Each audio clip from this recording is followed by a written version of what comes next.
MIDDLEKAUFF! Hey, hey!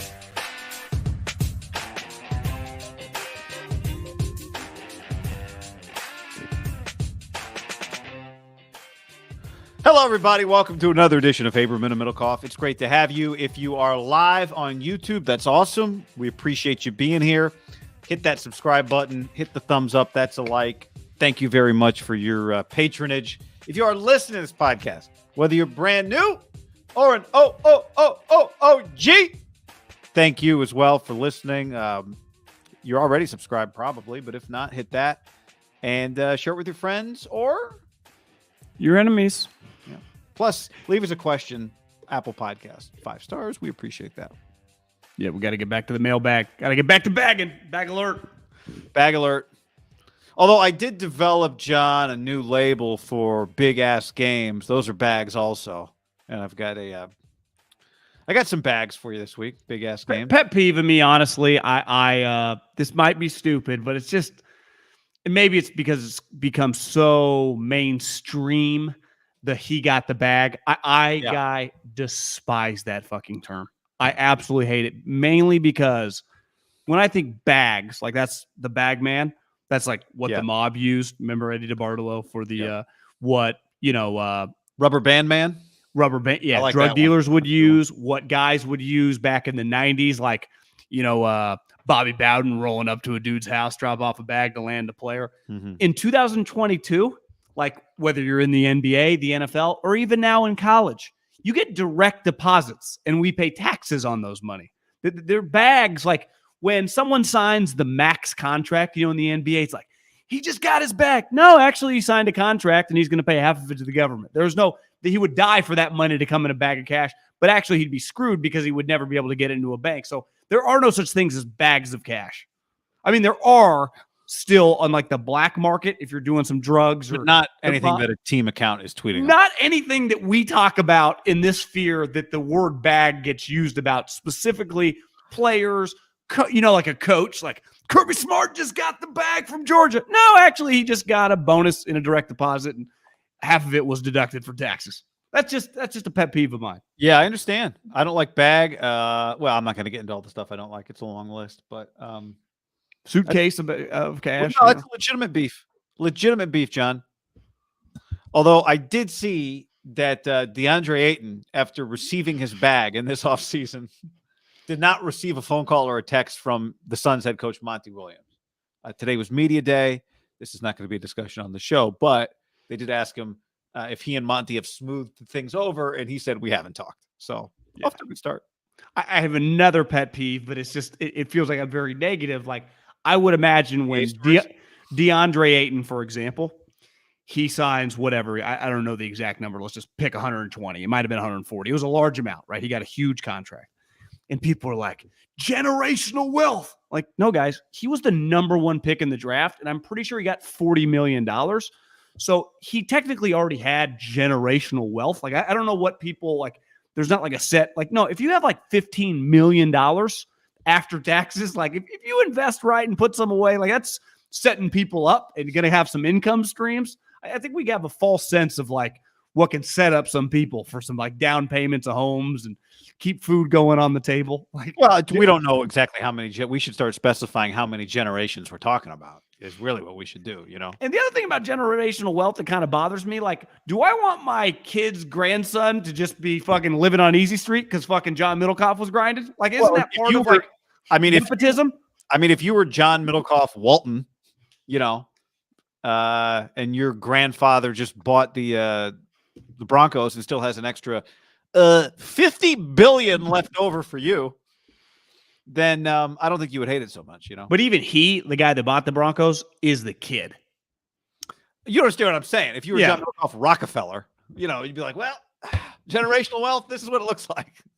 But at least with that, they built a stable stalwart in America, Walmart. Like, I get it. Like, there's nothing you can do, but just DeAndre Ayton is going to play basketball. Let's just pick a number. Makes $400 million like for just playing hoops and dominating and being sweet center. Yeah. Like, what if his grandson's grandson maybe he'll just some scrub?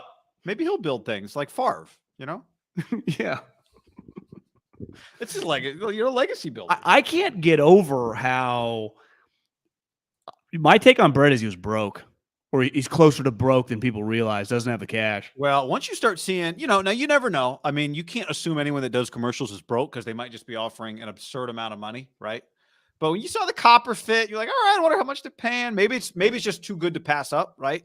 Like John Hamm keeps saying yes to every commercial people ask him to do. He is in the industry though. There's a little, it's a little different. He might just be making $2 million for a random ad, right? So it's like, well, I mean, 8 hours of my time.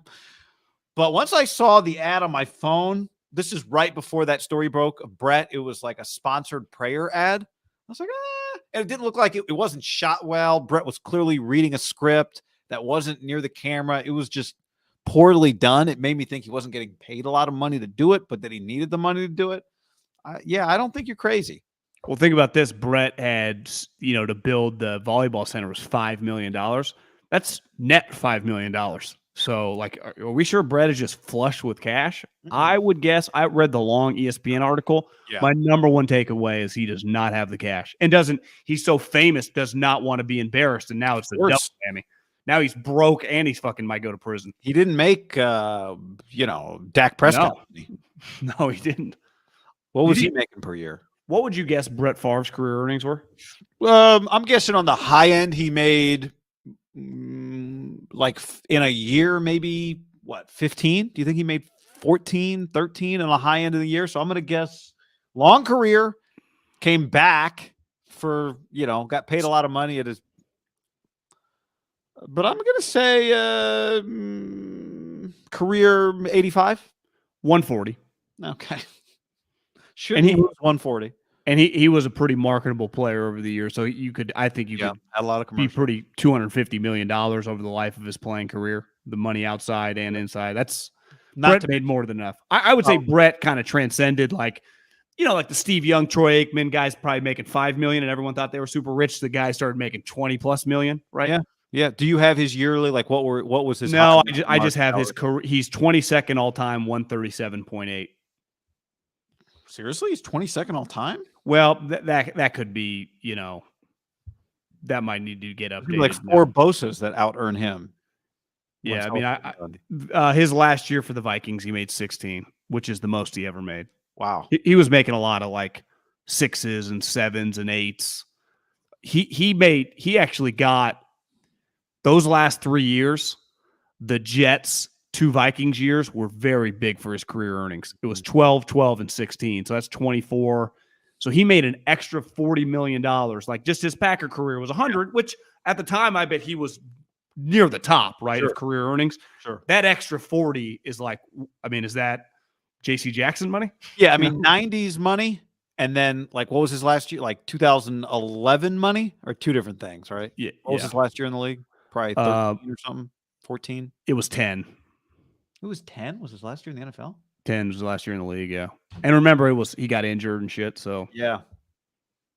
I do remember. I'm not, let's just not even use Brett Favre as an example. Understand the guy who just was a really good player. Maybe he broke in the league late 80s and his career ended around 2000 and sees just fucking Kyler Murray get $150 million.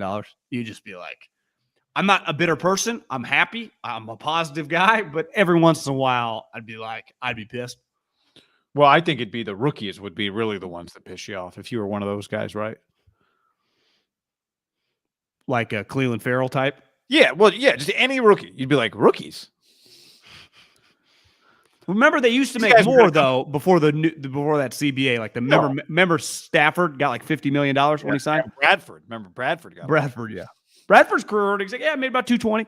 Yeah, Bradford made more money than golfers who have won multiple tournaments, I think. Chase Daniel's like 47. Well, that was the thing. Like the other day, when we were talking about this, like Herbert didn't want to come out of the game. Herbert been hurt. He didn't want to come out, even though it was a blowout. Maybe he was just protecting Chase Daniels' bag, John. Maybe he didn't want bag exposure on Chase Daniels. Let's see. You know what Chase Daniels' career earnings is? I'm going to guess it's this is a fun game. I'm going to say $41 million.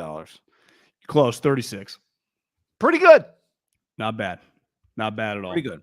John, we are sponsored by our friends at Tito's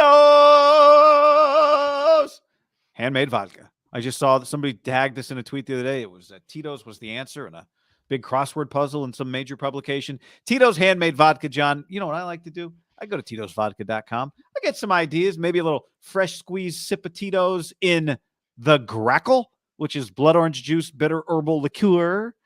Maybe a little Tito's Bloody Mary, maybe a little Tito's Martini, a Tito's Rita. You know, some would say sacrilege. We say tasty. Tito's handmade vodka. We love having Tito's on board, and we love when you share with us your Tito's beverages. My favorite moment is when someone will link us in a tweet or an Instagram and say, I'm playing hooky from work at the golf course, usually before noon on a weekday, sometimes on a Monday with a cocktail. That happened yesterday. Yeah, that guy immediately brings joy into my life. That guy hit us up. He's like, I'm at the Bridges. It was a Monday. It was Monday. At like Bridges, 11 a.m. It's kind of target golf out in San Ramon. Not the easiest course if you're a little off. So Tito's might have made it. I once lost a $100 hole to Bobby Wigington, tied going into 18. I went for the green, hit it in the shit, and Bobby laid up, kind of a pussy, and then he won. Tito's handmade vodka, John. It is numero uno, America's original craft vodka. Shout out to Tito Beverage, the soul vision, the works, the craftsmanship, all of it. Tito's has been going strong for over 20 years, and it's still going very strong. Distilled and bottled in Austin, Texas, 40% alcohol by volume, namely 80 proof, crafted to be savored responsibly. Happy 25th anniversary earlier this year to Tito's. And again, if you're looking for a little recipe, a little habanero infusion, go check out the Tito's Vodka website, Tito'sVodka.com, and send us photos. Hit us up. Show us. This is how you are consuming your Tito's. We appreciate that. Tito's loves that too. So thank you for your support of us and of Tito's. We are also brought to you by Brandon on the stream asked, did you guys get free Tito's? Yes. We are also brought to you by DraftKings. DraftKings, the sportsbook. Sign up with the code HAM. DraftKings is an official sports betting partner of the NFL, and they're dishing out a sweet offer to all their new customers. Here's what you do. You bet $5 on any football team to win, and you receive an additional $200 in free bets if that bet cashes. That's right. New customers who bet at least $5 on any football team to win this weekend will get an additional $200 in free bets if your bet hits. Plus, with same game parlays, you can combine multiple bets from the same game to give yourself an even bigger a shot at even bigger winnings all season long. Don't forget, there's also DraftKings Fantasy if you're in a state without the DraftKings Sportsbook, which is also a good time. But no matter what, download the DraftKings Sportsbook app now. New customers use the promo code HAM. You receive $200 in free bets if your bet hits after placing a $5 pregame football wager. That's code HAM, only at the DraftKings Sportsbook. There you go. You got anything standing out? Well, one parlay for this Thursday would be Tyreek Hill and Waddle each to score a touchdown in the. How about this? Triple team it and Burrow to throw one. Waddle, Tyreek, Burrow. Maybe Jamar. Go big. I don't hate that at all. It's a pretty attractive Thursday night game. Dolphins 3-0, and the Bengals kind of need to win, right? The Bengals lose this game, they're 1-3. So critical game for Cincinnati. And I think they play, since he's actually got I feel like they play somebody in 2 weeks too. So somebody good. So in any event, check show notes for disclaimer and details on all of that. John, the internet's buzzing today. The internet is buzzing today. Does Jimmy Garoppolo hate Kyle Shanahan's play calls? According to sharp-eyed Brooks Anderson on Twitter, who's tuned up this video to over 270,000 views. People believe that Jimmy Garoppolo said, all your plays suck, man. All your plays suck, man. What did you think he said? Because honestly, I'm not the greatest lip reader. I don't really have any clue. I'm big lip reader guy over here, and I can't tell if he says all your plays suck, man. If I had not had anybody give me a hint as to what he says ahead of time, all I would really feel comfortable about lip reading would be the word suck, man. Which I suck, man. Could he be saying that? It doesn't look like he says that. Could be saying that. The theory I got from a friend today on text message is, what do you think about going into that play? Because that's the pick that he throws to his former teammate. K1 tips it, gets picked by who I forget who even picked it, but he basically just, K1 might have been in a 49er uniform. He fucking threw it right to him. Is that play call was something Kyle specifically said, hit Deebo coming across the middle? Like it was a collegiate level. This is the throw you make, like basically a predetermined. Jimmy drops back, throws, kind of plays the blame game. This play sucks, or your plays suck. Like, what the fuck are you telling me to do, Kyle? Like I was, because it was such a bad pass.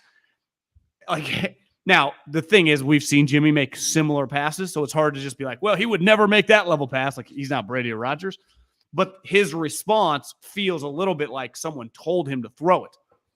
Oh, right? Like it's going to be there. Just Deebo be wide open. So-and-so. We've been watching K1 do this in practice for years. He always bites on the out route or whatever. I don't know, because Jimmy's reaction, that was a theory that I guess would have some potential validity. I do wonder if he'll get asked about it tomorrow, what he was saying. He'll definitely get asked about it tomorrow. I think here's what I would say is, like, so far not so far this year, watching that game, a lot of their plays weren't great. A lot of their plays didn't work. And afterwards, we spent time trying to assign blame to Jimmy or to Kyle or the offensive line. But the fact is that a lot of their shit didn't work, right? Like the famous Billy Bean quote, maybe my shit doesn't work in the playoffs. Their shit was not working against the Denver Broncos. That's true, Billy. For a variety of reasons. Well, Billy's stuff works for other teams, just not his team. True. For a variety of reasons, their shit wasn't working. So our plays being like, Kyle, your plays suck, or our plays being nothing is working, if that's what he's wrong, because a lot of their plays did not work when they had to work. And some of it was him. A lot of it was him. Here's the thing about that. You and I were talking about this before we hit record today. There could have been multiple other interceptions in that game. On the first drive, remember, Surtain. I always say it looks like Surtain, but I feel like Patrick Surtain. I've always said Surtain. I think it might be Surtain. I mean, his dad played in the league. He breaks up a pass to Ayuk that the ball's late, and Surtain, you could tell by his reaction. He's pretty good. He's pretty good, yeah.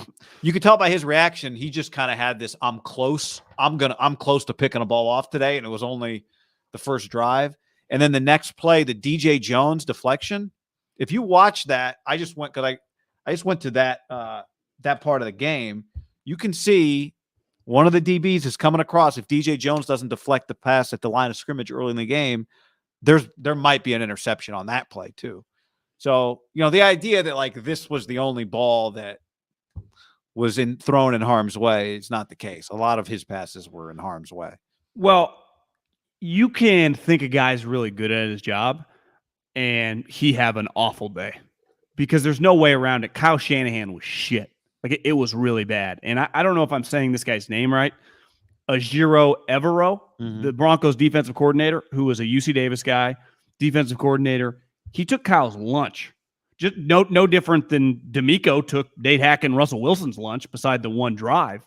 Like, now the difference in the game was when the TD came, and the 49ers couldn't afford to give up a TD, and Russell pulled it out of his ass. I think Russell feels like gets more credit on that drive, right, than the offensive coordinator, where it just felt like D'Amico, for the most part, and his unit was kicking his ass.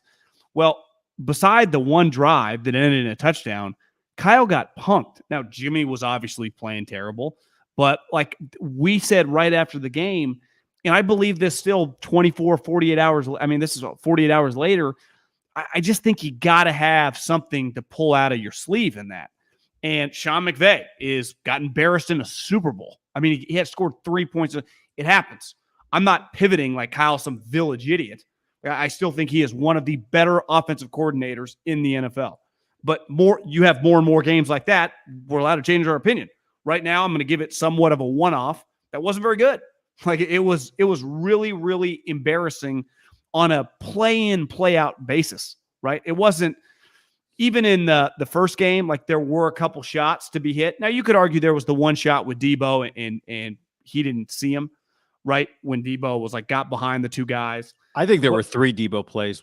That play, but also one over the middle, he threw behind. One over the middle, and then the one down the sideline where Deebo beats Josie Jewell and has to like turn around to catch the ball in his chest and fall down. But how often do the 49ers hit that in stride and take it to the house? But that's part of why Trey Lance was drafted, right? That's part of why you said, I don't want to, this is not about Trey, but is because you can't keep playing with 30 yards of the football field. Like there's a whole other part of the football field that some teams get to expose. But again, it's hard to judge the guy on his couple games.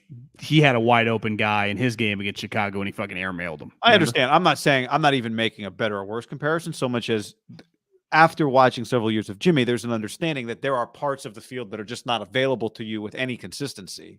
I guess my point is in the sport of football, you are allowed to be really good and have bad weeks, right? I mean, Andy Reid's been coaching for what, almost 2.5 decades, and he's had bad weeks every year over that time. Like it's part of the deal. Sometimes you get your lunch taken, and this is not a defense of Kyle because I just said what I thought of his effort on Sunday night.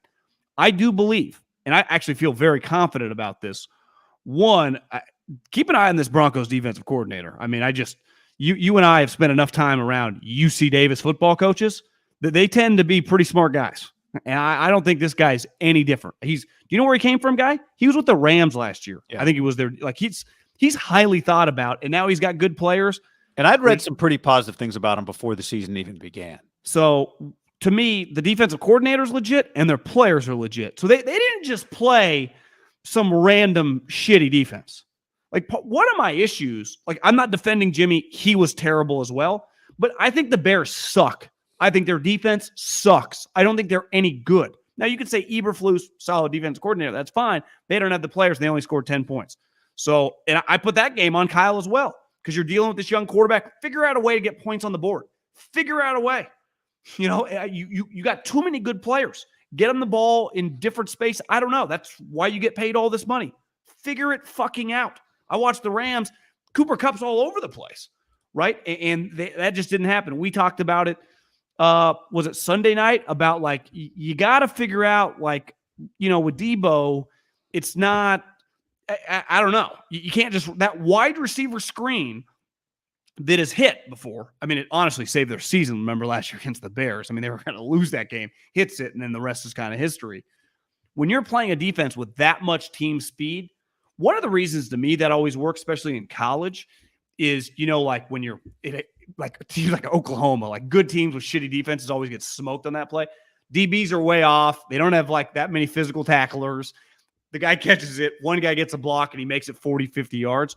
When you are playing Surtain and Simmons and then all their defensive linemen can run, that thing closes up like the green grass goes from green grass to like blue jerseys everywhere fast.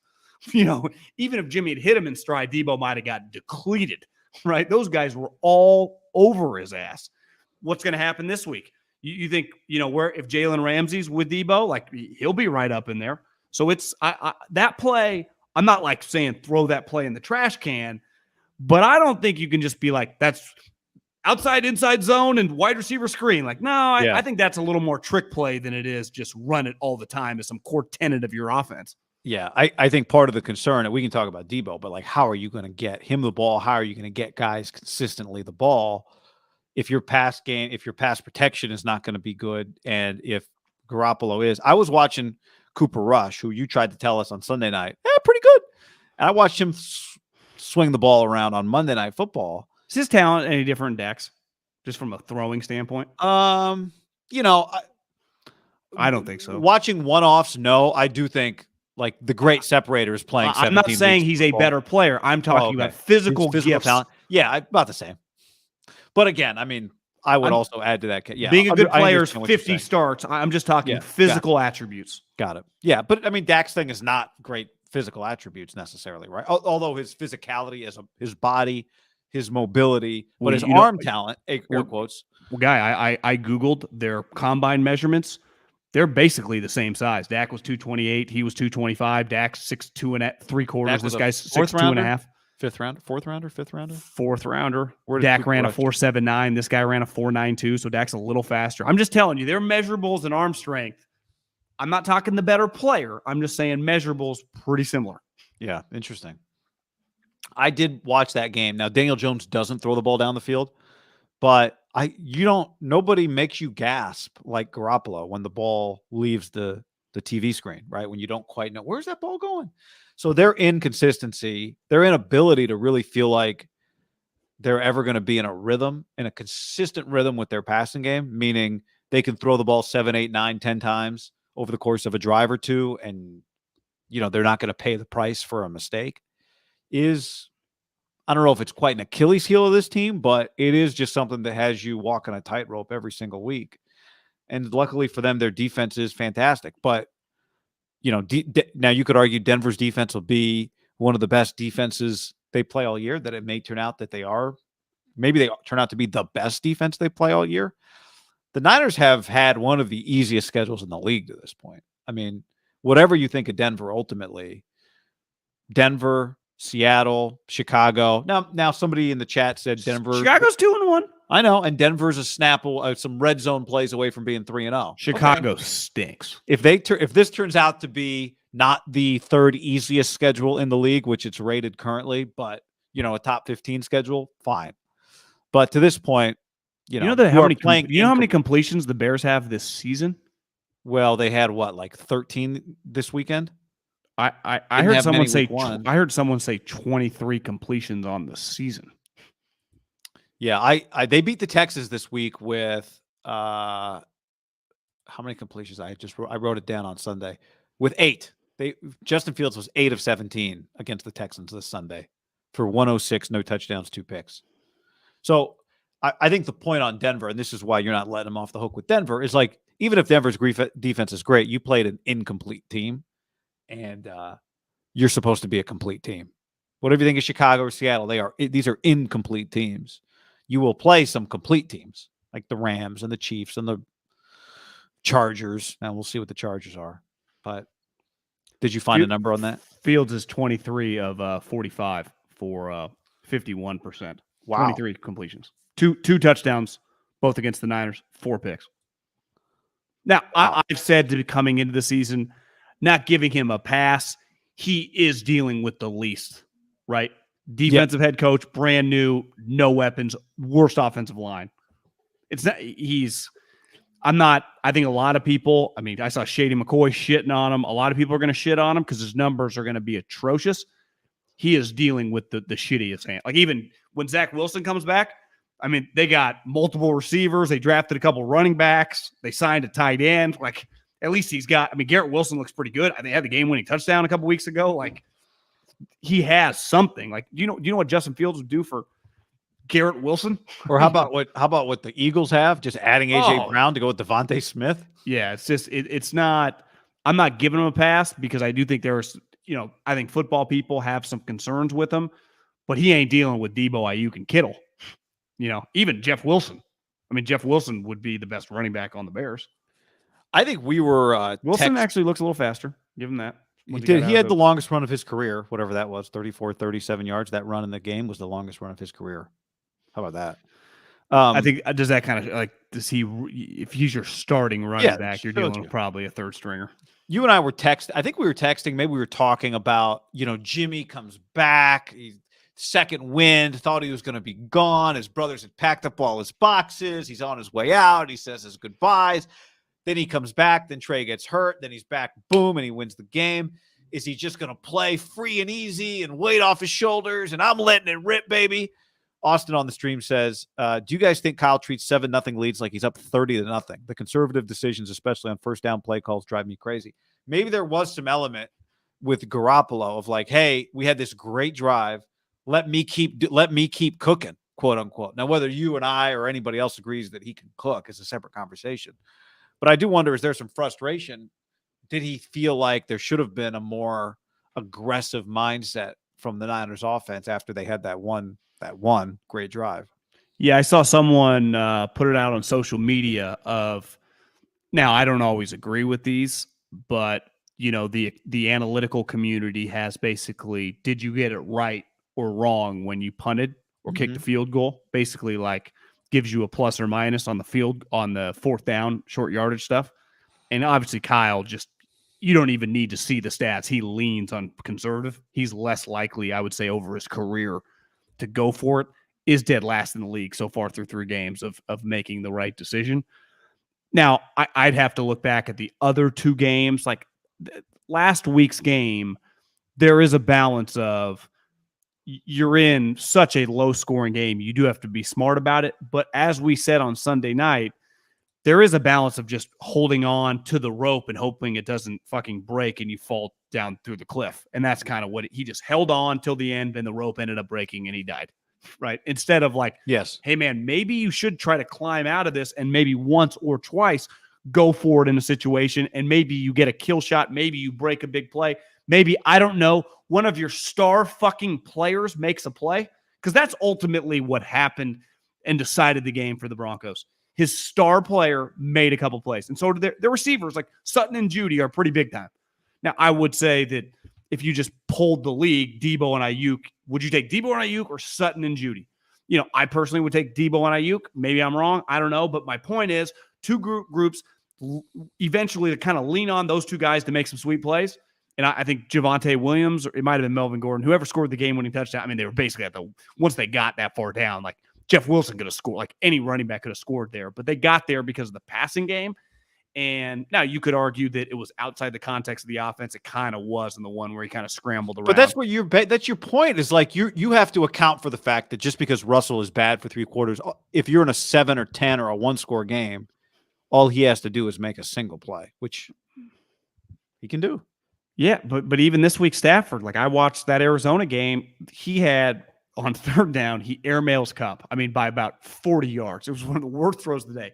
The very next play, he does like a 360 in the pocket, spins around, and just throws an incredible dart for a 1st down. And I do think, you know, now that Russell isn't quite the magical, you know, runner that he once was, the difference of him and Stafford just in terms of scrambling around behind the line of scrimmage might not be that different. I mean, Stafford can keep plays alive just with his feet. Like, that's something you got to account for. I do think that, you know, I mean, last year it's going to be interesting. Like, Cooper Kupp was just uncoverable for the Niners. It felt like in the definitely in the playoff game, but even that game that I went to week 18, like he killed them. They ended up winning the game, but he was just eviscerating him. That if they can just neutralize him a little bit more, but you got to play pedal to the metal. You know, I do think it's weird, right? For this young gun, like, did you see Dan Campbell? They had, it was basically 4th and 3, I think. He kicked a field goal, longer field goal. It might have been like 45 to 50 yards. The guy ends up missing it. Instead of going up 6, they're only up 3. Cousins leads them on the game-winning.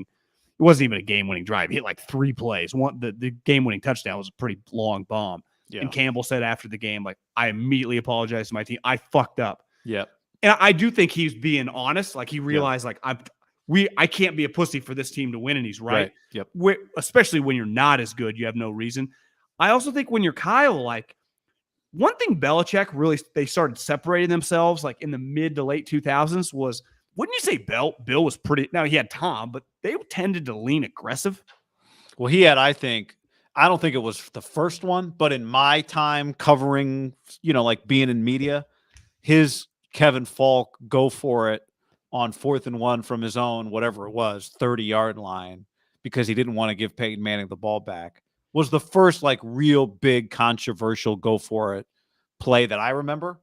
You know what play I'm talking about? Yeah, it was like a quick little out to the running back and he dropped it or whatever. Yeah. He just didn't get Kevin Falk didn't get there. Yeah. I think it was 4th and 2. Like maybe it was 35. 2. Yeah. It wasn't long. It was like a minute left and he's like, Peyton Manning has been slicing and dicing me all day. I'm not giving it back to him. But to your point, just to support your point, I agree with that point. I think he probably was. Now, maybe the game is evened a little because everybody now has the same, you know, Ernie Adams was crunching those numbers for Bill in a dungeon somewhere. Now everybody's got Ernie Adams, right? But here's my thing. Like there is, I haven't watched every Charger snap, but in that Chiefs game, he was punting at times where last year he was consistently going for it. And I think he viewed, his argument was like, in theory, our defense a lot better than it was last year, that I got to pick my spots. I'm not just for recklessly always go for it, right? And in a game like Sunday night or Monday Night Football, which clearly like anyone that gets close to 20 is winning this thing, let alone like 15 points probably wins it. Turns out in the Niner game, 11 points wins it. The Cowboys, I think, they scored 23, but what it was 23-13 was that the final score? Like, I mean, it's, you just have to, like, it to me in the NFL more than college, like, it's once you get to like mid third quarter, you're like, okay, I got a pretty good idea what number we got to get to. And I feel sometimes Kyle just like, I hope this number we're on right now can get us there. And I'm not saying ideally he wants to score points and do it, but he knows like his confidence level in his quarterback, and it kind of flipped immediately. Like he got into a tighter game. It's like, I don't trust Jimmy, and I get it, but you can't, like, Kyle, you got no shot if that's how you're going to play and just hope your defense is basically the 0-1 Ravens. And let's face it, they're not, because Russell beat them. You know, I was texting with Greg Papa last night, and I said, what a performance by D'Amico on the defense. Like, well, you got to finish. And even I thought, like, that's pretty harsh. I mean, got to finish. I mean, they gave up one touchdown drive. But I think true football people, and I bet Fred Warner and those guys, like, that's unacceptable. We can't give up that touchdown drive, because the only way we're winning that game is on us tonight. Right. And it's true, but even I tell them, I'll be like, guys, I mean, fuck. Well, yeah, no, you're right. I agree with that, what you were going to say there, but I also think it's like losing a baseball game 2-1 and you give up a home run in the 8th inning. Sure. Like, I pitched great, but but you just know, when you're in the game that you're in that one pitch is going to make the difference. And I think that's probably what that game was like. If you had said ahead of time, hey guys, you're going to give up one touchdown today, take it or leave it, you would take it. But at the same time, once you're in that game, you realize this is what it's going to take to win this game. That's what it was going to take to win the game. It's not. I think you come out of it going, they're clearly a good enough defense to help the Niners compete, right? To me, if on both sides, like both those two defenses feel like pretty high level. Like if I'm a fan of those, might be one of two those of the teams, top 5 defenses in the NFL. Yeah, I agree. I think they are. The Bills, I mean, they've lost half their team. You see that? I mean, they've lost multiple DBs. One of them's on IR. Poyer's banged up. It's like they're losing guys left and right. Chargers too. Chargers have lost a bunch of guys. I mean, Niners too. Trent Williams, Alshire. Alshire's out, 2 months? Trent Williams, high ankle sprain, going to be a while. Obviously, Jimmy Ward, who knows? Now, it's actually the Jimmy Ward one has not been an issue. Right. The corners are upgraded in a major way. Right. And I would say their safety play through the first 3 games has been excellent. Right. Hufanga has been a monster. He has been a monster. And he has been excellent. He has clearly, I would say, league-wide shocked people by how good he's been as an NFL player. Because the way he played at USC, I think he was 15 at USC. Does that sound correct? Sounds correct. It felt like when you watch USC during the Clay Helton era for a couple years when they were just pretty average, he made so many plays. And I think the knock on him was like, tweener, not big enough to play linebacker, but he's not going to be fast enough to play safety. And it's why scheme fit in the NFL is so big. Like, yeah, he's never going to play like Ed Reed. He's never going to travel like Earl Thomas and cover ground. But if you leave him up near the line of scrimmage, why is it so hard to run on the Niners? Well, they got a good defensive line. They have excellent linebackers, and they got Hufanga. I mean, it's like, holy shit. It's going to be, you're going to have to pass on them. And then they feel pretty good about their DBs. And if you're passing consistently, the Niners pass rush in their DBs. So it's crazy. They have a major issue right now. It's all offense. And you would say, luckily, and this is back to what we were talking about originally, I'm not going to act like this guy just some scrub now. Like I don't view Kyle Shanahan like Chip Kelly was once a genius and was taking the sport by storm. Now I would say if you just polled most people, they would say, yeah, he never changed, he never adapted. He's been doing the same things. And hopefully Washington kicks his ass Friday night. But that's me talking. Ultimately, like Kyle Shanahan has always had different pitches, adapted. But you lose Trent Williams, like that immediately throws off your run game. Obviously, from a passing standpoint, with a passer who's pretty flawed, you're going to be in situations where on the left side and now the right side are both can be liabilities on any given play. Because for Trent Williams to get beat, like that's the highlight of one of that pass rusher's year, right? Now it's like McKivitz. You got to be, imagine being over the next month, every team that plays the 49ers, if being in the D-line room and getting ready for that week, like 71's not playing. Like obviously like this week, the Rams, like how excited that defensive line is. They got to be circling like we're winning this game. I bet the number one thing that Raheem Morris and that unit is saying is like, we're going to take control of this game, right? We're going to fucking overwhelm them. Because it felt like early on. Don't you think that's what D'Amico's telling his guys? 100%. But that's what the Niners have been telling everybody for the last several years. They have just had, when their offensive line has been solid, right? It was overload McGlinchey's side. And what happened before Trent Williams got injured? When some of their pressures, it was like they were kind of loading up on the right side over Burford and McGlinchey. And they were getting pressure, smoking McGlinchey and causing havoc. That's where the safety came from. Now, like, why? I would treat them both as equals. We'd be equal opportunists. We'll come from both sides. Why would you waste time over 71? And definitely last year, 71 and Tomlinson. It was like that was a core side. That was one of the best. I would imagine that was one of the better left and right, left guard, left tackles combination. Might have been number one in the league. Yeah. Now this week, it's probably like potentially. It's like the Rams. It's shitty. The reason you waste time over there is because they're going to run that way, right? The reason you line up against 71 is because they're going to run behind them. Yeah, you got to overload, especially when 85's over there. Well, the Niners ran a play the day where it was 71, 85, 89, 44. It was Trent, two tight ends, and Juice next to him. And I watched the play. I'm like, well, I wonder where they're running on this play. And of course, they ran it right behind Trent. Well, see, my issue, like, I am not some 2022 passing game elitist that just, you and I have talked about the scoring, but even just the way you play. You know, the analytical guys think that the ratio should be like 3-1. That they don't believe in running the ball. Like, that's a huge thing. Andy Reid's like, yeah, I've been thinking like that since the 80s, since I played at BYU. But Kyle is the opposite, right? And I'm all for plays like that because I not only think it's important to be able to execute plays like that in short yardage, but it's also important to play like that and set a tone for your team. Because one thing the Niners have had in their success in the playoffs 2 of the last 3 years, right, has been physicality. They've really hung their hat on that and shoved teams around physically. They were tougher than the Cowboys. They were tougher than the Packers. They were better than they were much better than their opponents in 19, but they shoved around Minnesota and they shoved around the Packers. I'm also, I would say this to Kyle, and I'm not acting like, just because we talk about football, I understand Kyle knows more about football than me, but like, that's the game that, especially by the time, like halftime, I don't think you're going to be able to shove it down these guys' throats. Like they're like, well, fucking, you're going to play like Chuck Liddell? We'll swing like Chuck Liddell. Let's keep throwing body blows. We want to play like that. Yeah. And the Broncos, led by this UC Davis guy, but it doesn't matter who your defensive coordinator is. It's what you do have to have the horses on defense. They're like, we're in for a heavyweight fight.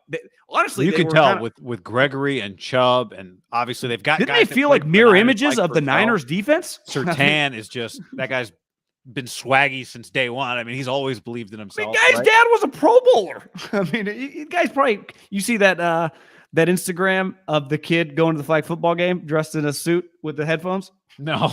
I put it on my Instagram story. I think SportsCenter put it out. It's pretty good. He's like, that's good. My sixth grader headed to the flag football game. It's him walking out of the house with a rolling bag and in a suit with the headphones. But the point is, like, Patrick Surtain the second. Now we don't know how to say it. We're saying it in between. I know. He's sweet. He's sweet. Yeah. Remember, they took him. Like, everyone's like, you're not taking Justin Fields? They're like, no, we're going to get a generational corner here. Yeah. We're going to get the next Champ Bailey of the Broncos. Right. And it's clear he is. Alshire also injured. I mentioned that. Maybe, one thing, we went to a lot of 49ers practices. Their backup linebacker group, this is, they've developed linebackers pretty well for several years now. Remember 2 years ago, they cut a linebacker who immediately got signed at the final cutdowns before the season began. This year, I think it's pretty clear speed is on their side when it comes to their linebackers. Flanagan Fowles, Oren Burks, McCrary Ball. So maybe they'll be able to the drop off while Alshire was a clear starting player is not what, although, there might not be a drop off in the league like Trent Williams to whoever's next at left tackle for the Niners, but maybe that one's not quite as bad.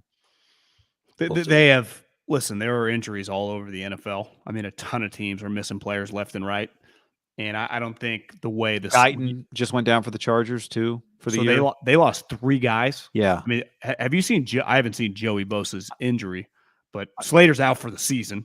Slater's Guyton's out for the season. Yep. Herbert, struggles to breathe every other day because his ribs are fucking shattered, cartilage. There is, and they aren't alone, right? I mean, Jets missing players. You just go the Patriots. How about Sterling Shepard getting hurt on Monday Night Football? Like the last play of the game, I missed it. Jogging. The game was kind of over, so I stopped paying attention, and then I look back and the cart's out there. What the fuck happened? Truly just jogging. I text our buddy Cam Worrell. I'm like, Cam, because he knows all about. He's in the turf. It's the turf. And I was like, all right, the turf can't be responsible for this one. He wasn't cutting. Nothing happened. He's like, well, actually, they replaced the fill on that turf to like a bunch of sand because the rubber was flying everywhere. So there's no give. And these guys are just he said, so when you extend your leg like that, you're just kind of, if there's not going to be any give, you're just at risk. So he does think the turf is to blame on that one too, even though it looks like pretty innocuous. Jesus. But yeah, bad. Anyway, sorry, I interrupted your point about injuries. I just believe that the league and the owners don't truly care, even though they kind of should. I mean, these are their players, and the reason they're going to win. The way the schedule of training camp now, and I'm not acting like I could survive an NFL practice. Nobody is. Even personnel people and GMs, most of them didn't play in the NFL. I would imagine under half people in front offices played in the NFL. But like, if you've been around the sport long enough, there is a balance of being junction boys, which every coach you talk to, whether it's a high school guy to the pros, hydration, pushing the right foods, the sleep, like get home, get to sleep. It's why I am so adamant about throwing out the fucking rule of tossing college players. At this point in time, no one is hurting anybody. Everyone's following the rules. We need to adapt. You watch all college and pro games. Helmet to helmet, to me, are pretty freaky now. These players know they've been coached now. You got to change that. It is so unfair to the majority of college players that will never play in the NFL to lose a game. It is, nothing makes me more mad. At least the NFL, you don't toss guys out of the game. But I just think everyone is playing the right way, but you go from barely practicing in training camp. Most of these, even Kyle, goes like 2 pads on, then 1 day off, and then they get a day off just because the league mandated, to just these games that are you're just playing Bradley Chubb, Randy Gregory full speed. Bodies flying everywhere. You hear last night, I know you were watching the Manning cast, but Troy, early on in the game, Parsons, like every other play, just like, Jesus Christ, was like, well, he runs a 4-3, guys. So every time he steps on the field, more than likely, there is not another player at any position on the other team that's on the field against him, 11 guys, that is faster than him. He's a stand-up pass rusher. Now, he is on the high end of speed, but like Randy Gregory's, the Nick Bosa, these guys are no longer like 4-8 guys. They are 4-5 guys. So the speed in which everyone is colliding, the violence is clearly not the same as the NFL hits we grew up on in like the late 80s, 90s, the VHS tapes that we all had, that like hits of the decade, guys getting killed, right? At the vet or at MetLife, or it wasn't, you know what I mean? Not MetLife, but the speed in which the collisions are happening now have never been faster. It's just, do you agree with me? Because I feel sometimes that you are cool with guys getting tossed, the college rule. It doesn't upset me as much as it upsets you. No, I think it upsets a lot of people. Because a guy losing the ability, the guy getting thrown out of a game for not trying to hurt anybody. Yeah. I generally don't like it. I don't hate it as much as you do. I hate it because I think it's so unfair to the human. Right. No one's trying to hurt anybody. Yeah, for the most part, I don't think guys are trying to hurt. There are hits where you go, that's idiotic, but I think most of them are more incidental. I don't like how hard it is for defensive players on sliding quarterbacks, even though that one probably even makes more sense to protect the quarterbacks. I tend to hate a lot of those calls because I think it's almost impossible for some of these guys to know what the quarterback's about to do. There was a play last night where Daniel Jones slid, and you could tell the defender laid up, but he kind of reacted like, Daniel Jones could have just run right by me. There's nothing I would have done because I guessed that he was going to slide. Well, college changed that rule. I don't think the pros did, right? The can't pick it rule, the fake slide. Yeah, I don't know I don't think it's an NFL rule. But college changed. It's a college rule. You can't fake slide. You're just down where you fake slid. Yeah. And that was a pretty unique play for Kenny. But he knew what he was doing. 100% he knew what he was doing. I'm just saying that play, I think, generally, it's pretty hard to pull off. It kind of worked out perfectly for him. I don't think he did it, like, went into the run. Maybe he did. I don't know. But there are some hits in college that I go, disqualifying the players extremely harsh. There are some hits where I think, I don't feel too bad for him. That was a bullshit hit.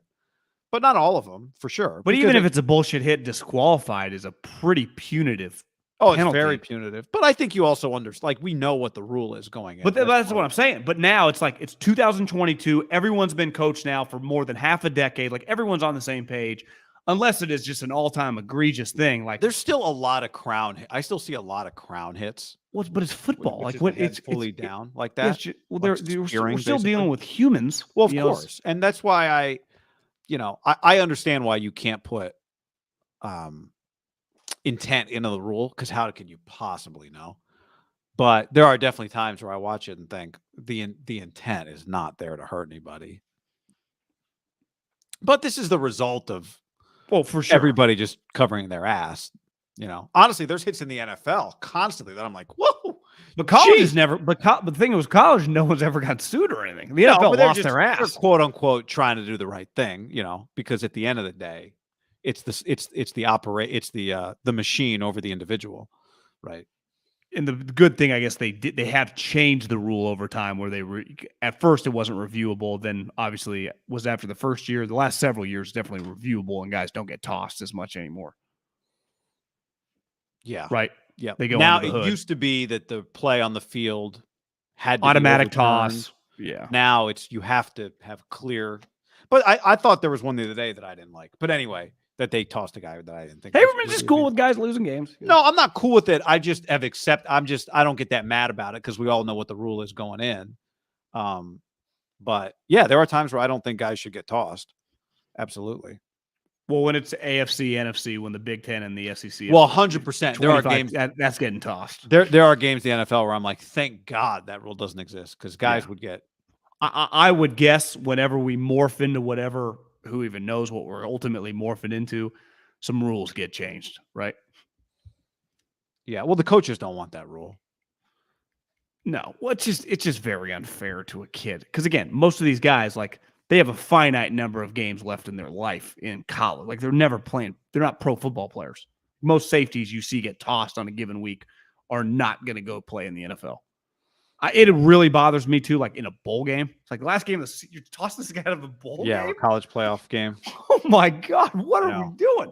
And you really could give a sufficient punishment that doesn't involve, you could make it a 30. I wouldn't do this, but, you could make the penalty pretty severe without having a guy disqualified from the game. Yeah.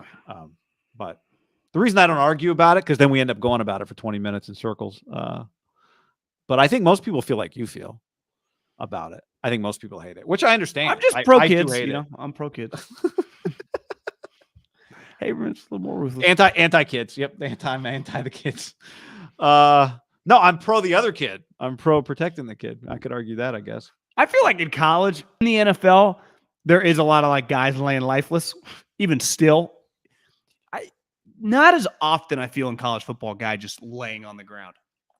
For a big hit. My first reaction is that I think you're right about that. Yeah. I feel it's less likely to just the decleater. I saw a guy who gave the hit the other day. Yeah, I saw a guy who gave the hit the other day, hit the ground, like that. Yeah. And that's what happens sometimes more in college. Remember was it the Oregon State Fresno State game where a guy got destroyed and the Oregon State guy was all fucked up? Yeah. Yeah. In the pros, typically the dude taking him out, unless he gets collateral damage, like the DB jumps up and starts pumping his chest and the offender is dead. Was that Monday Night Football last night where Saquon collided with one of the Cowboys safeties and they both just kind of like, ugh. Did you see that play? No. I think that was last night. What was the Sunday night game? Could it have been Sunday Night Football? It was Niners, Broncos. Oh, yeah. That game? I don't remember that game. Yeah, it was Monday night. And so one of the dudes hit Saquon, boom, and he just kind of like, they both just kind of, I think maybe it was Peyton or Aikman. I don't remember who I was watching that time. Just said, he did not. He expected to end up on the ground after the hit, and both of them just were standing. That's how Papa and I started talking. A text came out after Saquon had the sweet run where he broke a tackle, made a guy miss, and ran around like 5 other guys for a touchdown. Just pops up on my phone. What would it take to get Saquon? And I'm like, well, as long as they're competitive. Didn't the Niners have the chance to do that? Yeah, they ain't trading for him. Remember Jimmy G for Saquon? Wasn't that somebody's trade idea? I had a buddy that texted me, the 2 best players last night were Penn State guys on the field. That's a good call. How many games did they win together at Penn State? I don't think they really crossed over. Maybe like Micah's first year. Yeah. Saquon went to the fifth year, didn't he? Yes. Saquon was absolutely incredible in college. I just feel like Micah didn't quite get the chance because COVID happened. Like I really do believe if he plays senior year, he goes like 4th. If Kyle Pitts can go 4th, Micah Part, he went 12, I think. Crazy because he is physically just remarkable. Yeah, played more like he was playing a little more like Fred Warner in college. Yeah, but now he's teams already project guys like they. I know. Penn State sometimes they can it's just kind of a weird place. I mean, Saquon went to. Now, Saquon in college, though, was like Ohio State busting 80-yard runs. Like he was every single week jumping over guys. And remember like the lifting videos of did you just see Saquon squatted 7,300 pounds? And the whole team's around. It's like, whoop, whoop. It's like, Jesus. He's pretty special when he's right. Even last night, the knock on him was like Adrian Peterson. He wouldn't pass block. And even last night, Troy's like, look at that effort. He got in front of, I didn't realize the Barr guy from UCLA is now on the Cowboys. Takes on Barr, gets kind of destroyed, but he took him on. Anthony Barr. Yeah, had a good run with the Vikings. John, I think Thursday night, the Dolphins and Bengals play. Thursday night, one of the storylines coming out of that game might be, especially if the Dolphins play well again, even though you could argue they should be 1-2, not 3-0. Do the Niners miss Mike McDaniel? I had somebody text me that yesterday, just like, how much do you think this matters? And I said, well, how much do you, it was a coach, college coach. I said, well, how much do you think it matters? And his response was, well, I mean, it was basically his run game guy for 10 years. So I think it probably matters a little bit. And I do wonder if it matters, especially when you're trying to find answers. Like it's one thing when everything's rolling. Did you ask Lincoln if he'd ever lost a guy like that in his tenure? Lincoln Riley? Yeah. He said when Drew Hill, losing Drew Hill. Who texted me the other night, by the way, our boy. But I think that's definitely going to become a story if the Niners continue to struggle on offense and the Dolphins keep winning games. And you could argue, even if neither of those things happen, if Mike McDaniel is everything that Andrew Hawkins and Kyle Juszczyk and everybody else says he is, how could you not miss him on some level? Well, Tirico had a comment on Sunday Night Football about Brian Greasy he traded in his makeup for a headset. He said that, and he's factually correct. He wore makeup in his career after football, which for the last decade been calling football games. And for a long period, remember, Brian Greasy, while an NFL player and an NFL starting quarterback for a period of time, called college games. So it's not like the entire, say this for John Lynch. John Lynch was around the NFL game the moment he started calling games, right? So he was just around coaches and GMs. Greasy did, am I wrong, called college games, I feel like for a long period of time. No, you're right. So then he'd only done the pros for those couple years with Monday Night Football, and then he becomes a coach. There is no way that Brian Greasy, and I'm not saying they're depending on Brian Greasy to be McDaniel, but you just add a guy like that, what's he bringing to the table on a weekly basis? Because part of getting good at a job, whether you're a coach, whether you're a fucking podcaster, whether you're a player, is just stacking bricks and just having the experience of knowing what you need to do. And Mike McDaniel has spent Monday and Tuesday of the NFL season in a dark room with probably Skittles, Diet Coke, waters, and freezing cold AC pumping in there, and shorts and a t-shirt, watching film for a decade plus. And that's crafting stuff. And that's just during the season. Imagine the off season. He's used to doing plays, doing the reviews, doing the OTA growth, during the training camp adapt. So how is there not just a gigantic drop-off? Just from a schematic, like, hey, Kyle, walk down to his office, like, hey, man, I just saw this. I think this is going to, and Kyle's like, knows like 3 years ago when he came down to his office, saw something similar and it worked. He's like, fucking love it. Mark that down. We'll install that. We'll hit that at practice tomorrow. Like I'm not against hiring. Like, I'm not acting like Brian Griese was just some guy off the street. Like, I think some people might, like, that's insane hire. I don't necessarily think it's an insane hire, but there is just going to be a lack of ability of him just based on experience to add stuff. The other thing is, I don't care who you are, and Brian is not like Peyton Manning or Drew Brees or anything. Does he feel comfortable immediately year one, just around, like, not even Kyle, like Forrest or other guys that have been coaching for 30 years, just to be like, I think we should do this? Where Mike would, after a certain point in time, once you realize you're pretty good at it, you're like, no, coach, I think we should do this. And Forrester's like, yeah, that's a good idea.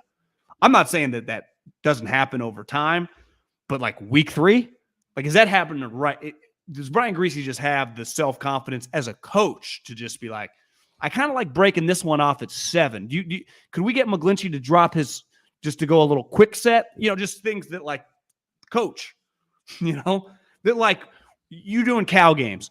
There is a level of, like, Musgrave and Wilcox talking true football shit that they can talk at a level of. Musgrave has been coaching for 20 plus years, and Wilcox, once he finishes playing college, has been coaching for almost since the moment he was done playing football. There's just a football level interaction, having been around football coaches, that how would Brian Griese have that pitch in his bag this early into his coaching career? Now, maybe if he coaches, let's say Brian Griese goes on to have a 20-year coaching career, he maybe gets head coach one day, he'll go, early on, I was green, didn't know what was going on. But Mike McDaniel right now, like, Mike McDaniel didn't have his job, but my point is, like, yeah, Brian Griese is really Rich Scangarello's replacement, right? But even Rich Scangarello, like, he is the offensive coordinator right now for one of the best teams in college football. Like, could Brian Griese do that right now? I think it's fair to say no, right? Could Brian Griese have been the offensive coordinator right now for Kentucky and then be as good with Levis and those guys?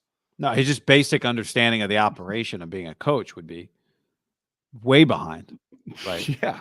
Let alone installing stuff. But I think it's like, even if you go, okay, Bobby Slowick now does this, or one of your offensive line coaches helps you do this. Clearly, Kubiak's kids on the staff. Yeah, Clay. Clearly, just what Mike McDaniel brings in combination with Kyle, with Bobby Slowick, with Clay, like that. To me, it's less about Griese so much as it is who helps Kyle do things. Like, really helps Kyle. And Mike McDaniel really helped Kyle. He just took run game off of Kyle's plate till like Thursday, right? Didn't even have to think about it.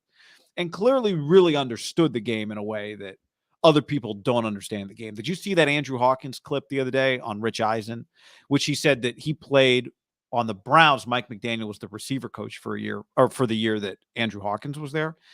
And he's like, one of the first meetings, McDaniel said, all the stuff you think about receiver play, like, forget it. We're going to do everything the opposite. It was like very Steve Jobs. It's like when you show up at the SEALs, like, forget everything you know. That's right. Listen from here on out. What you think, yeah. Just trust me, boys. But he said it was true. Yeah, that's like 7 years ago. Right? No, he said he's a savant, but he said basically he would tell us before a game, hey guys, there's like 3 different types of releases we use depending on who we're playing based on the corner's tendencies. And he would just tell us before a game, today you're using, this is the release you'll use against this guy, and this is the release you'll use against that guy. And Andrew Hawkins, like, he was right. It worked. Like, he was 100% right. And he said he's the first guy that when we started learning releases, he was showing us Allen Iverson tape. That's how he taught us releases, because that's how you're creating space like a basketball player. So here is Kyle, who obviously is part of who Mike learned from, right? Mike McDaniel, some of what is in Kyle's head got transferred to Mike. But I think it's pretty clear that Mike is a unique brain. And how could Kyle, who maybe sometimes needs somebody to tell him, here's a different way to do it, or no, it's not just the brain. It's that Mike had so much equity with Kyle, right? If anybody was going to tell Kyle on offense, no, Mike McDaniel was probably that guy. Well, one guy that they added that we haven't mentioned yet is Anthony Lynn, who, has been a running back to me, he is a guy that has no problem injecting a belief in a meeting, right? His confidence level, like he was a run game coordinator when Rex Ryan and the Jets had the #1 running offense. But the difference, I would say, of the 49ers sometimes and like that Jets team back with Sanchez when they were the #1 running offense was they had an awesome offensive line, and they just ran it down your throat. Kyle does that, but he also has like, pitches off the main run. Like they do slam you, but they also kind of hit you with jabs too. It's like an intellectual run game, right? Especially now that Trent's out, like they're going to have to, it's going to kind of be bobbing and weaving more than just like, we're going to run power down your throat every single play. Like that's definitely not happening with Trent Williams out, right? It's just like, we're just run behind 71, put Kittle over there and slam it down the throat. Like McKivitz, like, are we sure that he can just hold the point? I don't know. Well, time will tell. Yeah, it is going to take some more creativity. So, and when I think Mike McDaniel, I think creativity, and that to me, and let's face it, listen to him talk. Part of last year, wouldn't you say, why he kind of became this brand that translated, like people kind of liked him because he was just intellectually sounded a little bit different. And I know a lot of people in the NFL, younger people, our age group that I know, that I don't want to say we're rooting against him, but sometimes like, oh, give me a fucking break. This guy's going to take over the league, or this guy, because the media liked him just because he was different. That's why you and I liked him. That's why most people like it. It was refreshing to just see something different. And I think that's what they said about Staley too. I would say he feels a lot different than Brandon Staley when they talk. I agree with that, but I think that was part of the Staley attraction, right? Is that he was so forthcoming and transparent.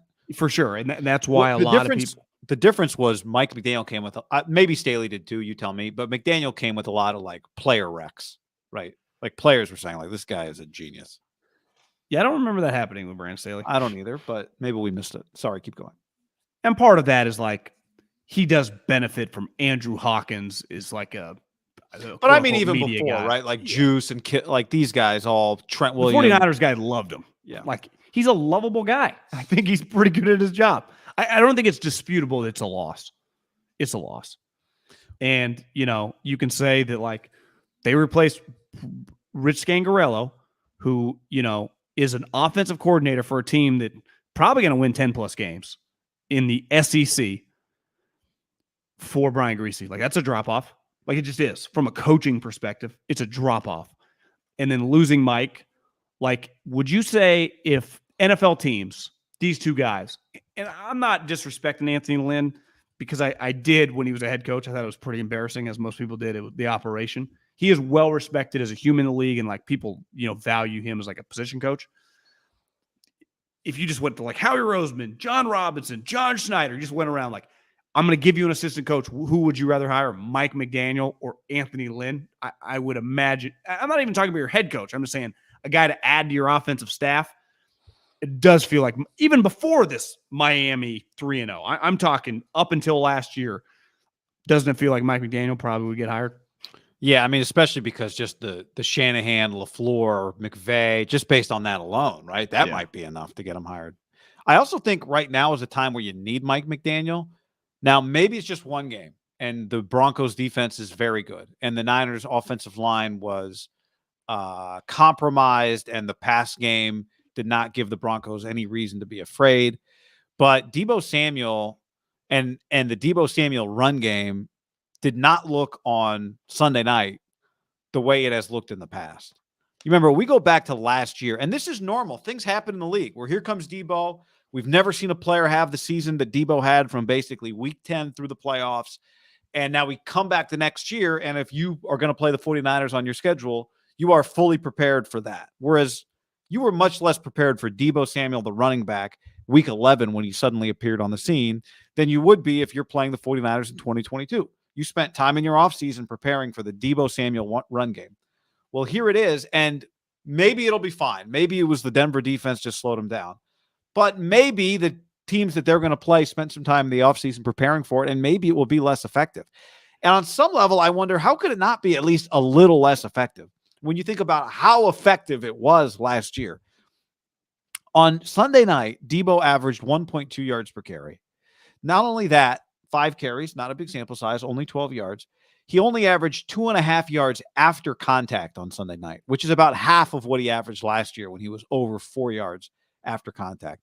Now, there could be a variety of reasons for that. Maybe one of the reasons is he's run into a bunch of big dudes because there's a fast, athletic defense that Denver has, and it's hard. What if Denver's one of the better tackling teams in the league? Absolutely. All legit. Well, time will tell. But last year, they hit a ton of big plays, consistently hit big plays in the run game. From week 10 on, he had at least one explosive rush every week. And there what do you consider explosive rush? 10 20? Yards or more. 10. Now, I'm rounding up a little. He had like 3 games where he had a 9-yard rush. But I think for the point is he had a semi-big play with the run game every week. And I think most weeks, if we look back at his game log, he was hitting 17 to 25-yard runs at least once a game. So it was a major part of their run game. And there has to be some acknowledgement that that was a curveball. Teams now look for your curveball. What do you throw them? And I think Mike McDaniel would be part of the solution to that.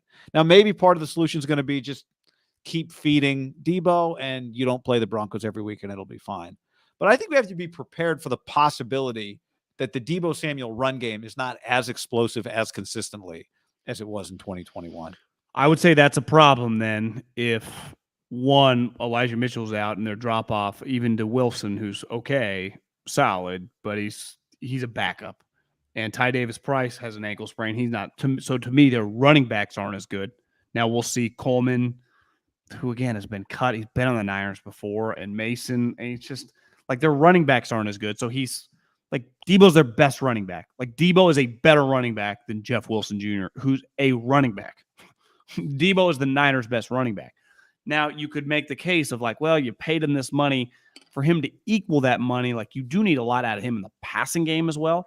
I just brought up his stats. I mean, he's got 12 catches. Like, now the problem with the Niners is like they're not going to have multiple wide receivers usually with like 10 catch games. Yeah. But wouldn't it be nice if they get a game where both guys, 11 and 19, each get like 6 to 8 catches each? Because to me, that stretches out the field a little bit and then makes it easier, even if you're rolling with Coleman, Mason, and Wilson, to just have solid running backs in this scheme, figure it out. But like part of Debo, and listen, he's not the other two guys. Like, because to me, he's in the group just based on their contracts were up. They all got paid because they all got drafted in the second round the same year. DK Metcalf and AJ Brown are outside wide receivers. It would look very weird if they were in the backfield alone, right? Like if DK Metcalf was next to the quarterback, you'd be like, what is going on here? You would just scream like, it would be terrible, but everyone would be like, trick play, right? People would freak out. When Debo, it feels very natural. AJ Brown definitely would never, he's not as fast as DK. He might not, it wouldn't work. But like those guys got paid a lot of money. And when I watch, especially AJ, like stretching the field, now you would say, well, Debo's skill set is just so much different than those guys. It's true. And for him to be a good player, like DK and AJ can like get open easier down the field. DK just can run so fast and he's such a deep threat. AJ is just such a big body so he can play basketball. Part of Debo's really his greatness is the ball in his hands, like that play against Seattle where he juked out a guy in the backfield, juked out 3 more guys another 7 yards down the field. I do think you're going to have to try to figure something out of like utilize him as like the hybrid and less, more wide than back. Yeah. And whether that's just slants, outs, the quick bubble screen, which, may have a better chance to work against the Rams than like the Broncos. I was watching the Chiefs, Colts. Feels like the Chiefs defense is pretty good. Like their DBs are all tackling. McDuffie's been injured. Like, I mean, they just feel like they have a lot more. I know talking to them, a lot more team speed on defense. When you play defenses with a lot of team speed, it is much harder to execute the bubble screen, especially teams with team speed. And they're also tough. Like, and they'll tackle because then bodies just start like, I take out your wide receiver's legs. Like I just create a collision. I wonder if that's a coaching point sometimes through the week. Like, don't let him stand you up because then Deebo can take him out, create a pile, and then we'll come rally to the ball. And that's what it felt like UC Davis did. Like, create a pile, we'll rally. And Deebo would it just felt like there wasn't as much green grass for him to go. And it might just be team speed. But yeah, I didn't think he was any different. No, that's why to me, you got to utilize him down the field. And they kind of did. But his route, let's face it, is like a slant, an out, and the just streak down the. Although Kyle got him open. Kyle got him open down the sidelines twice. Yeah, which again, I have no problem doing that too. But if you told me you get him open down the sideline twice a game, that's pretty good. Well, then you got to utilize him that way to make it worth it once you're paying him this money. Because just as a running back, the running backs die, right? They just get destroyed. Yeah. Unless you're Saquon, you can just run away from everybody. But even Saquon's been hurt multiple times. Yeah, he's torn his ACL. 20 targets for those 12 catches. So that's about on pace with what he was last year. Do you agree that it just might not be the same this year in the run game? Or do you think it's more likely that it just they bounce back with Deebo in the run game? What I think is going to happen is each week they're just going to have to scheme specific plays, not just like run him and just run our staples. Yeah, because I do believe now Deebo screen play. When you put 19 next to the quarterback, it's like, why would you not all bite on the run? Well, he's so valuable, you can't waste him too many times as a decoy, right? But to your point, like you're not the running back on the other side isn't Elijah Mitchell. Well, do you think Danny Gray now with Trey and the quarterback is Jimmy Garoppolo? He's not a run threat. That's what that was going to be their curveball, John. Sorry, real quick. That was their curveball. The Deebo curveball this year was it's going to be with Trey. Yeah. Right. It was like, okay, they're going to adjust to Deebo, but we're going to add Trey, so they're going to have to adjust again. Well, now Trey's gone. So the Niners kind of next level on the Deebo run game disappeared with Trey Lance. Was Danny Gray a lot less valuable on this team without Trey Lance?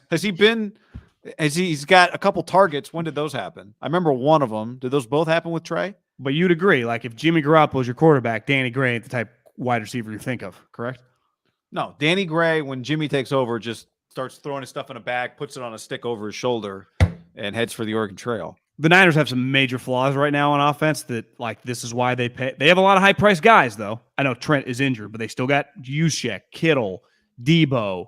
I mean, Ayuk is a high-priced talent, and their coach. Like, I'm sorry, guy. Like, my overall takeaway is just figure it the fuck out. Well, it's going to have to be, like we talked about it the other day, the only guys that got targets that got catches in the first half of the game or touches were Deebo, Ayuk, Kittle. That was it. And Jeff Wilson Jr. Jennings got a target, but not a catch. Then the second half, now here's a juice play on the sideline, right? So there may be catch. It was pretty sweet. But you're right. Maybe we go into the game with, there's going to be a play for Danny Gray, which there was a play. It was when Garoppolo came in the Seahawks game. Remember, they threw a deep ball to Danny Gray. Yeah. Remember that play? And it felt like Kyle's just like, fuck it. We're running Danny. Just throw it to Danny. Let's see what happens. Little bit different of a vibe of the game, right? Seattle sucks. 1,000% different vibe of the game. Yeah.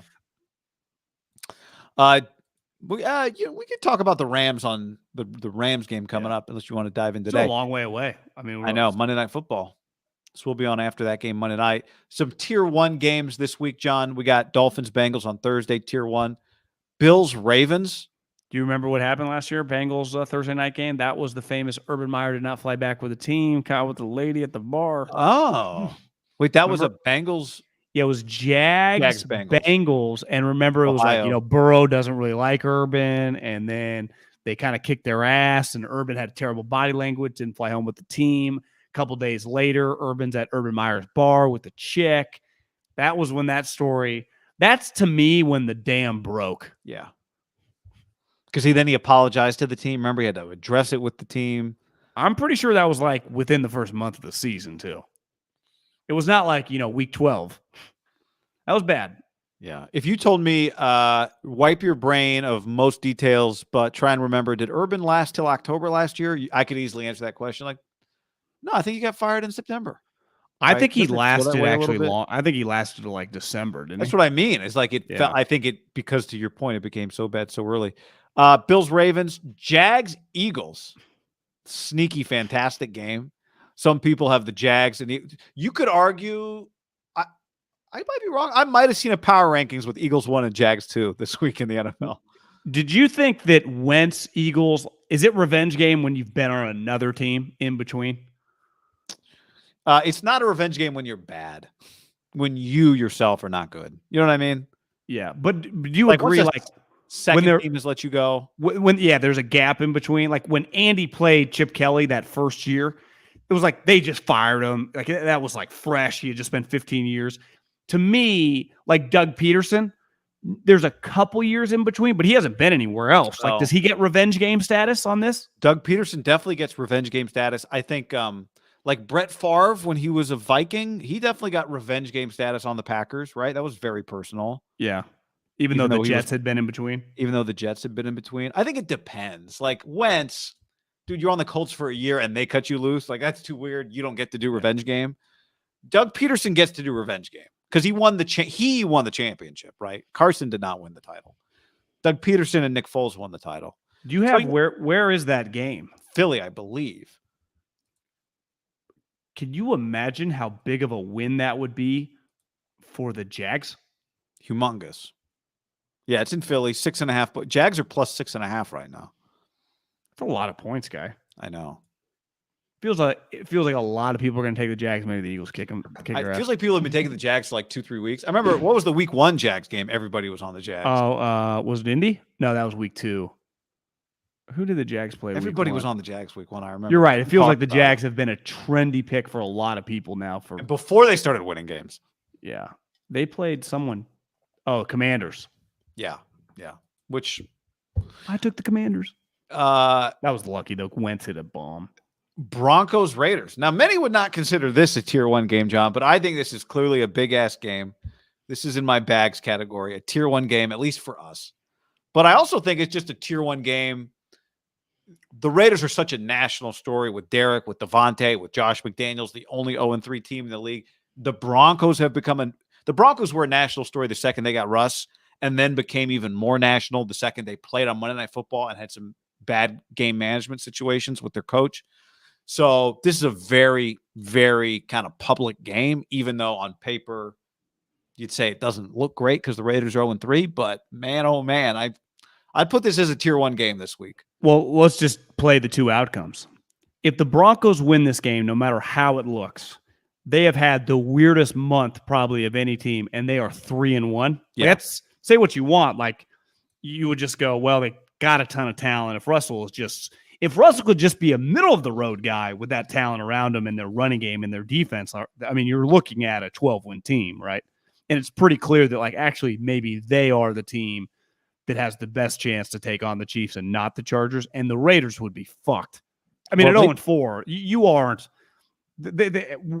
What happens, guy? I mean, are we looking at like Becky Hammond takes over? Someone DM'd me the other day and said, listen, I'm not some crazy ass like take guy, and I'm not coming to you with some conspiracy theory, but do you think the amount of money Mark has just on the line and, Vegas trying to be a big deal, that he could admit after 1 year, I completely screwed up and go hire Sean Payton? Because you would say like Sean Payton might be interested in the job and kind of give him that type of John Gruden 5-6 years, give him $70-80 million. I think he always liked Derek. It'd be like the chip year with the Niners where they cut the cord after 1 year, right? After Tom Sula. What would but they'd have to be, I think they'd have 5-11.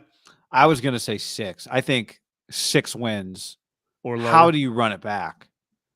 How do you not cut? What did Josh get contract wise? He probably got a lot.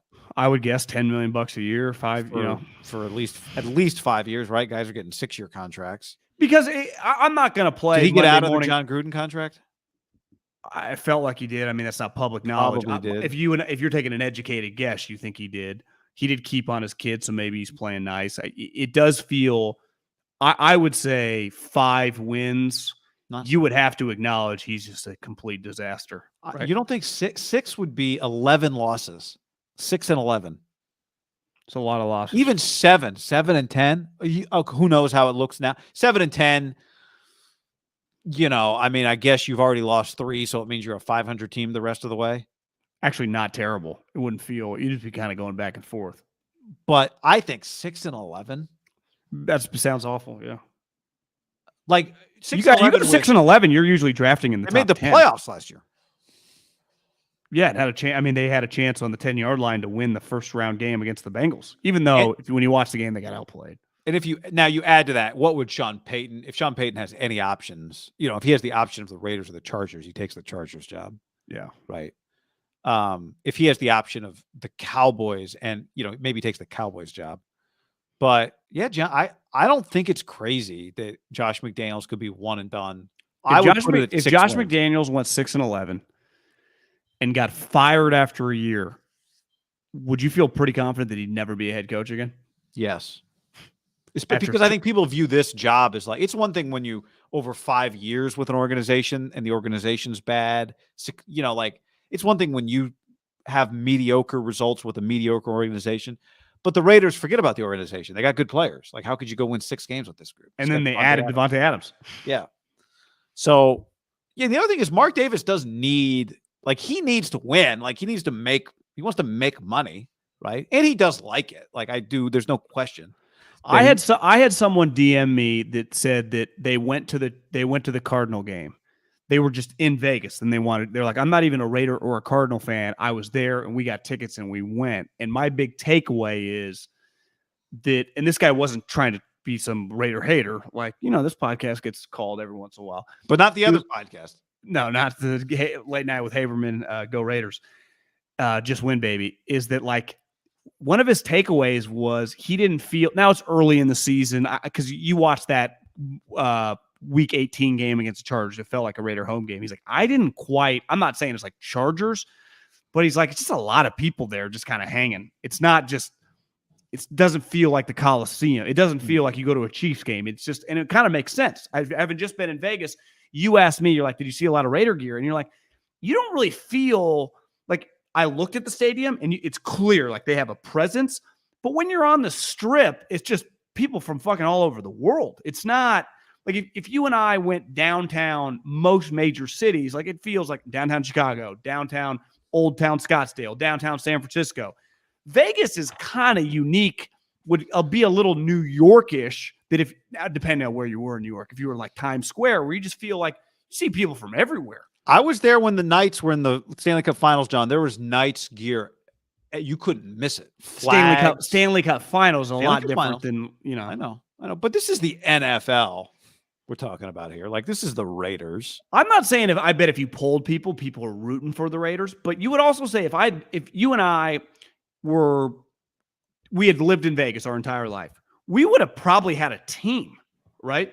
So, yeah, a young kid maybe, but if I'm a 50-year-old guy who was born in L.A. or born in Texas or born in Seattle, and I've lived in Vegas since college, for 20, 25, 30 years, I had my squad. Most people you meet, who are you a fan of? Hell, you could go tomorrow to Colorado. I go tomorrow to Texas. You can run into someone from any state and you ask them, this because I live in Colorado, I live in Texas now, does not mean that they're a fan of the Broncos or the Cowboys. So actually, I was born in Miami. I've loved the Dolphins since Marino. That happens to a lot of humans, right? So I do think Vegas is kind of unique that way, that a lot of people that were already there, and it's a big place, might have already had, I don't know, their team. It takes time. The only way to convert or B, get, you need the 8-year-olds, as we've always talked about, is you got to win. He doesn't have time to waste, John. You're saying you don't think it's possible that it may never become that type of home field. Well, it takes a long time to develop that. Yeah. Also, I just think it's a transient place to begin with. So most people, if you met someone over 45 years old, I would imagine the majority of people there, and maybe I'm speaking out of pocket here, were not born there. Think how many people you've met just in your life since you've been in the greater Bay Area, a guy from a different place that has their team from that. Yeah, I'm trying to think. Have I met somebody who's a fan of every team?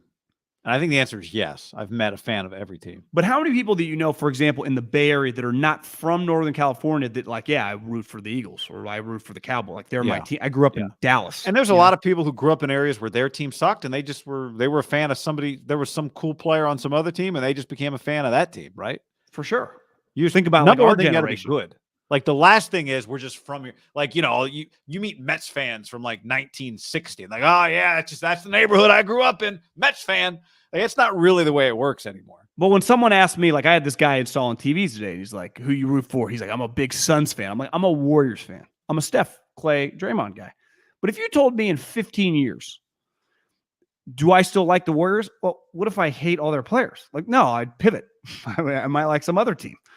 I might like whoever, this French guy. What if I love that guy? What if he's like the next Michael Jordan, but from France? Yeah. So, but like, I would say the Niners and the Giants are two teams that I have remember watching since I was like 5 or 6 pretty consistently. Like I'm going to gravitate toward those two brands that I'll probably never pivot of just, even if I wasn't in the business with the Niners, like I'd probably check the score. Like, what are the Niners doing? I remember watching the Niners when I was 6, but I lived in Omaha, Nebraska. But I got a Joe Montana helmet, shoulder pads, jersey set for my birthday. They were just good then. Well, and I look at college football a lot like that. Like, I just gravitate toward, like, I just go on my ESPN app, like, what were the SEC scores today? Because I want to check on Alabama. And I follow Harbaugh, so I always want to check on Michigan. Yeah. Well, if I tell you in 15 years that, like, there's a new set of teams, that it's no longer Michigan and Alabama, but it's A&M and Wisconsin, whatever. Like, I would probably, if there's the top 5 teams consistently, you might just check those out, because I don't have, like, I didn't go to Oregon. I'm not Jeff Schwartz. You're going to say quack, quack, right? I didn't go to USC. So I'm just going to have, like, I am kind of just, I'm open for sale. Whoever's cool, whoever I'm right now, like, what's Lincoln's team doing, right?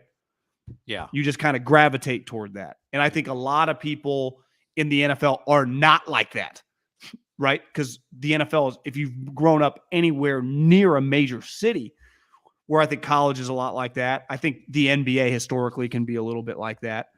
But the NFL, for most people, you either grew up around a team regionally, or it's like, I love Dan Marino when I was a kid. I've been a diehard Miami Dolphins fan my whole time. It's very rare to me that you meet a football person that are like, grew up in Dallas. I've lived in Vegas the last 30 years. Love the Cowboys, but the Raiders came and now I'm just all in the Raiders. Now, you might go, I pay attention much closer to the Raiders, right? Sure. But like, I would never, if they're both on in my allegiance, like, I'm watching the Cowboys, right? That's why the God made 2 TVs. But Luis has been in Vegas 30 years. Ton of different fans of teams here. Las Vegas Niner Empire is strong. There you go. Guess the line on Broncos Raiders. Do you know it? Have you looked at it? Games in Vegas. Games in Vegas. Wouldn't you imagine a decent Bronco contingent coming? Well, they've gone from booing their team for the first 3 weeks to maybe having a little hope. So yeah.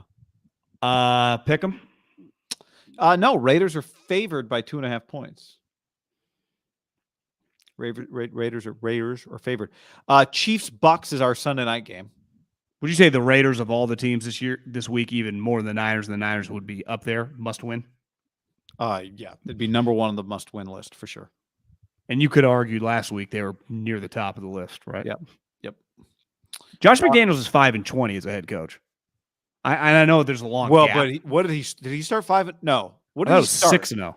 Or well, maybe it's 5-0. Yeah, let me double check that. Well, what I'm getting at is, what's his losing streak? Unless he won like some Week 17 game, he must be on a wild losing streak. Sorry, I gotta. Maybe he's 5-20 his last 25. He's 11-20. So Josh McDaniels, his first season with the Denver Broncos, 09, 8-8. Yep. Next year, 3-9. 3-9, which does not add up to 16. No, and obviously he's 0-3. So, okay, so he's 3 of his last 15 is he's won. And what did the 3-12 season? What did he start that year? 3-12. No, 3-9. 3-9. But what did he start? I'm saying he's 3-12, including this year. How many games in a row has he lost? Is what I'm getting at. I'm trying to find. Okay, so he lost. He was 1-1, 1-2, 2-2. So he was 2-2. Then he LLLL. So he's 2-6. Beats the Chiefs. Now he's 3-6. And then he goes LLL to be 3-9 straight as a head coach. He's lost 6 straight. Yeah. John, the Lions 4.5 points favorites this week against the Seahawks, by the way. And as I said, Sunday Night Football, Chiefs and Bucks. The Chiefs -2 at Tampa on Sunday night. I don't know what to make of the Chiefs right now, other than I think they're probably better than people are acting after, but just weird. Things are just a little weird. Well, they don't score as many points as they used to. No, they don't. I mean, Tyreek's pretty freaking good. He's good. Pretty good. And coming fun. After Eli Apple. Yeah, he's having a good time. He's just, they're all having a good time, Miami. So, well, do you know what? I got to give him some credit.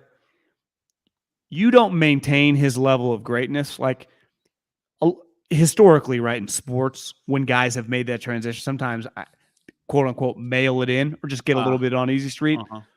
Like, clearly he's a championship level competitor, right? If you just watch the clips of the Dolphins, it looks like he's trying equally as hard as he tried on the Chiefs.